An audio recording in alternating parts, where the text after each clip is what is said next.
Hello everyone, I hope you all are doing great and in this video I'm going to talk about IFT Delhi के बारे में, right? Indian Institute of Foreign Trade.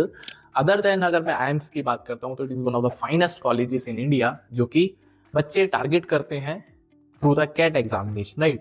So if you are also preparing for CAT 2025, then other than IIMS की मैं बात करता हूँ तो हमने FMS कवर किया था पिछले लेक्चर में या पिछले वीडियो में, and in this video I am going to talk about IFT Delhi का सब कुछ बात करेंगे, कट ऑफ से लेके उसके सिलेक्शन क्राइटेरिया क्या है, उसका पैकेज क्या है, सारी बातें, राइट?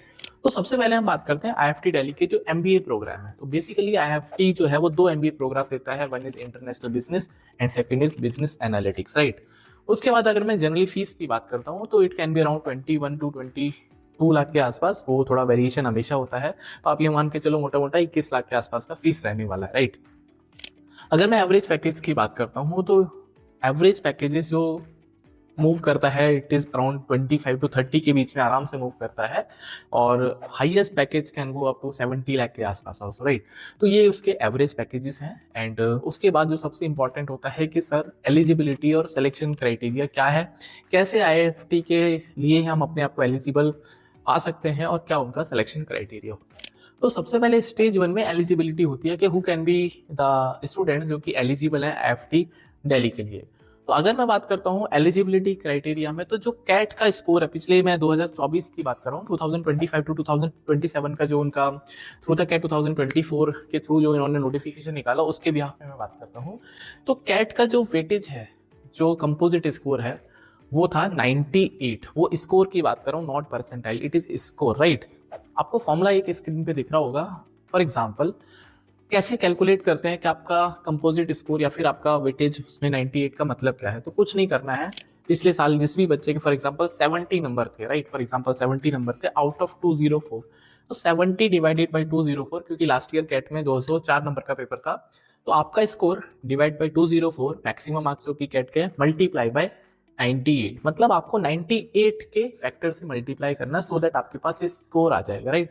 तो 98% वेटेज जो है, इसका मतलब वो कैट के एग्जाम या कैट के स्कोर को है, not talking about the percentile. Percentile नहीं है, ये आपका कैट का स्कोर बेसिस है, राइट? उसके बाद जो बाकी 2% है वो जेंडर डाइवर्सिटी के नाम पे 2 marks additional given to female candidates. इसका मतलब 100 परसेंटाइल में से 98 परसेंटाइल या 98% जो वेटेज है वो कैट का स्कोर है, और 2% जो वेटेज है वो फीमेल को है, वो जेंडर डाइवर्सिटी के नाम पे, राइट? उसके बाद ये आपका एलिजिबिलिटी क्राइटेरिया है। Now will be moving to the next जो कि सिलेक्शन क्राइटेरिया होता है। तो लास्ट ईयर जो सिलेक्शन क्राइटेरिया की मैं बात करता हूँ, तो जब आप सेकंड स्टेज पे बात करते हैं सिलेक्शन क्राइटेरिया में, तो उसमें 48% जो वेटेज है वो कैट का जो आपका स्कोर है उसको देते हैं। तो 48% जो है वो कैट का स्कोर है उसको देते हैं। उसके बाद 43% जो वेटेज है वो GD और PI को देते हैं। तो GD के 21% है, आप ऐसा मान के चलो कि 21% जो नंबर है 100 में से फॉर एग्जांपल, तो वो आपको मिलेंगे GD के बिहाफ पे, और बाकी जो 22% नंबर है वो मिलेंगे आपको PI के बिहाफ पे। तो 48 तो हो गया कैट का स्कोर, उसके बाद 43 हो गया आपके पास GD प्लस PI। पहले ये एक्सटेम्परी वगैरह करते थे, बट GD PI इन्होंने अब इस बार लास्ट ईयर का जो एडमिशन प्रोसेस है मैं उसके बिहाफ पे बात करता हूँ। उसके बाद 91 परसेंटाइल हो गया।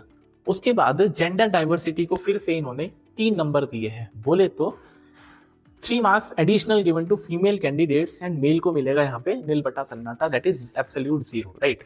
तो ये हो गए आपके 94%। उसके बाद बाकी 6% में कवर अप करते हैं एकेडमिक डाइवर्सिटी। बोले तो इंजीनियरिंग का जो कोई भी बच्चा जो इंजीनियरिंग बैकग्राउंड से है उसको मिलेगा 0, और जो नॉन इंजीनियरिंग वाले बच्चों को मिलेंगे 3 नंबर एडिशनल। तो ये हो गया 97%। एंड लास्ट में आपके पास है 3% जो है वो वर्क एक्स को मिलता है। फॉर्मूला आपको वर्क एक्स का भी नीचे स्क्रीन पे दिख रहा होगा। तो अगर मैं वर्क एक्स की बात करता हूं तो वर्क एक्स में आपको 3 जो नंबर मिलेंगे, उसमें अगर आपका वर्क एक्स 12 मंथ से कम का है तो you will be getting 0 marks. अगर आपका वर्क एक्स 12 से 24 महीने के बीच में है तो you will be getting 2 marks. And अगर आपका वर्क एक्स 24 से 36 महीने के बीच में है तो you will getting 3 marks. And अगर आप 36 मंथ के बियॉन्ड जाएंगे तो मार्क्स जो है वो डिक्रीज होना शुरू हो जाएंगे। इसका मतलब to get 3 marks your ideal work ex should be around 24 to 36 months के बीच में कहीं भी होगा, तो it will be good for. इस तरह से 100% कवर अप होता है, राइट? उसके बाद सेक्शनल कट ऑफ की मैं बात करता हूं, तो for the general candidate sectional may very every year, तो इट कैन बी अराउंड, जब सेक्शनल मतलब तीनों सेक्शन का क्या क्या कट ऑफ हो सकता है, तो इट वाज अराउंड 55% है, राइट। तो 55% LRDI में 55 जो है, क्वांट में 55 जो है वो VRC में, तो ये जनरल कैंडिडेट की मैं बात कर रहा हूँ, तो 55% है, बाकी कैटेगरीज की वो नीचे हो जाएगा। तो ये था पूरा का पूरा selection criteria for the IFT। तो अगर आप भी कैट 2025 को टारगेट कर रहे हैं, तो you can have the idea कि आपको कहाँ कहाँ पे स्कोर करने की जरूरत है, so that you can make a call to IFT और आप उसको कन्वर्ट कर पाए, राइट। अगर आप भी टारगेट कर रहे हैं कुछ और अच्छे कॉलेजेस को जो कि आप चाहते हैं कि मैं उसको कवर अप करूं, तो you can drop your message so that I can make some videos on it, right? And if you're targeting at 2025, then you can join Quant Prep 99 for quantitative aptitude के जो lectures है, और वो lectures interactive lectures हैं, आपको learning मिलेगी, आपको concept मिलेंगे, बहुत सारी बातें मिलेंगी सीखने की।